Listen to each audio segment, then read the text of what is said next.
നമസ്കാരം. പ്രധാന വാർത്തകൾ.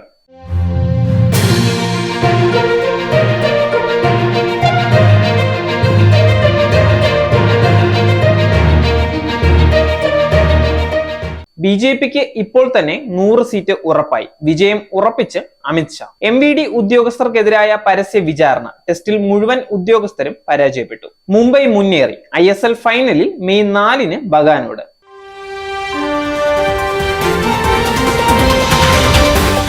വാർത്തകൾ വിശദമായി. ലോക്സഭാ തെരഞ്ഞെടുപ്പിൽ ബി.ജെ.പിക്ക് ഇപ്പോൾ തന്നെ 100 സീറ്റ് ഉറപ്പായി തികഞ്ഞ വിജയ പ്രതീക്ഷയാണ് ഉള്ളതെന്ന് കേന്ദ്ര ആഭ്യന്തരമന്ത്രി അമിത്ഷാ. കേരളത്തിലടക്കം പോളിംഗ് കഴിഞ്ഞ സ്ഥലങ്ങളിലെ ട്രെൻഡും ബി.ജെ.പിക്ക് അനുകൂലമാണെന്നും അദ്ദേഹം പറഞ്ഞു. ആസാം, ബംഗാള്, UP, മധ്യപ്രദേശ്, രാജസ്ഥാൻ, ഛത്തീസ്ഗഡ്, ഉത്തരാഖണ്ഡ് എന്നിവിടങ്ങളിൽ വലിയ വിജയം ബി.ജെ.പിയും NDAയും നേടും. ലോക്സഭാ തെരഞ്ഞെടുപ്പിൽ 400 സീറ്റ് നേടിയാൽ ബി.ജെ.പി സംവരണം നിർത്തുമെന്ന് കോൺഗ്രസ് പ്രചരിപ്പിക്കുന്നത്. കോൺഗ്രസ് തെറ്റായ പ്രചാരണം നിർത്തണം, ബി.ജെ.പി സംവരണം നിർത്തുമെന്നത് തെറ്റായ പ്രചാരണമാണ്. വ്യാജ വീഡിയോ അടക്കം പ്രചരിപ്പിക്കുന്നുണ്ട്. ജനങ്ങൾ സത്യം അറിയണം. വ്യാജ വീഡിയോ പ്രചരിപ്പിച്ചും ബി.ജെ.പി പ്രകടന പത്രികയെ വളച്ചൊടിച്ചും പ്രചാരണം നടത്തുകയാണ് കോൺഗ്രസ് എന്നും അമിത്ഷാ പറഞ്ഞു. രാഹുൽ ഗാന്ധിയാണ് വ്യാജ വീഡിയോ പ്രചാരണത്തിന് പിന്നിലെന്ന് അമിത്ഷാ ആരോപിച്ചു.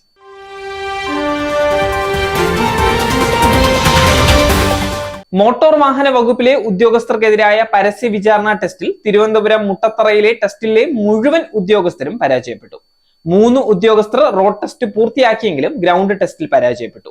ഉദ്യോഗസ്ഥർക്കെതിരെ നടപടി ഉറപ്പെന്ന് ഗതാഗത മന്ത്രിയുടെ ഓഫീസ് അറിയിച്ചു. 15 മോട്ടോർ വെഹിക്കിൾ ഇൻസ്പെക്ടർമാരെയാണ് വിളിച്ചു വരുത്തി ടെസ്റ്റ് നടത്തിയത്. ഗതാഗത മന്ത്രിയുടെ നിർദ്ദേശം ലംഘിച്ച് ദിവസം 100-ലധികം ഡ്രൈവിംഗ് ടെസ്റ്റുകൾ നടത്തിയതിനാണ് മോട്ടോർ വാഹന വകുപ്പ് ഉദ്യോഗസ്ഥരെ പരസ്യ വിചാരണയ്ക്ക് വിധേയമാക്കിയത്. 15 ഉദ്യോഗസ്ഥരെ വിളിച്ചു വരുത്തി ഡ്രൈവിംഗ് ടെസ്റ്റ് നടത്തുകയായിരുന്നു. മുട്ടത്തറ ഗ്രൗണ്ടിലാണ് ഗതാഗത മന്ത്രിയുടെ നിർദ്ദേശപ്രകാരം വിചാരണ ടെസ്റ്റ് നടത്തിയത്. കഴിഞ്ഞ 3 മാസമായി സംസ്ഥാനത്തെ ഡ്രൈവിംഗ് ടെസ്റ്റ് നടത്തുന്ന ഉദ്യോഗസ്ഥരെ മോട്ടോർ വാഹന വകുപ്പ് നിരീക്ഷിച്ചു വരികയായിരുന്നു. 60ഓളം ഉദ്യോഗസ്ഥർ പ്രതിദിനം 100-ലധികം ടെസ്റ്റുകൾ നടത്തി എന്നാണ് കണ്ടെത്തൽ. ഇതിൽ വിവിധ ജില്ലകളിൽ നിന്നുള്ള 15 മോട്ടോർ വെഹിക്കിൾ ഇൻസ്പെക്ടർമാരെയാണ് മുട്ടത്തറയിൽ വിളിച്ചു വരുത്തി വിചാരണ ടെസ്റ്റ് നടത്തിയത്. മോട്ടോർ വാഹന വകുപ്പിലെ ഉയർന്ന ഉദ്യോഗസ്ഥരാണ് ടെസ്റ്റിന് നേതൃത്വം നൽകിയത്. ഇത്രയും ടെസ്റ്റുകൾ എങ്ങനെ നടത്തിയെന്ന് ഉദ്യോഗസ്ഥർ പരിശോധിക്കുകയായിരുന്നു.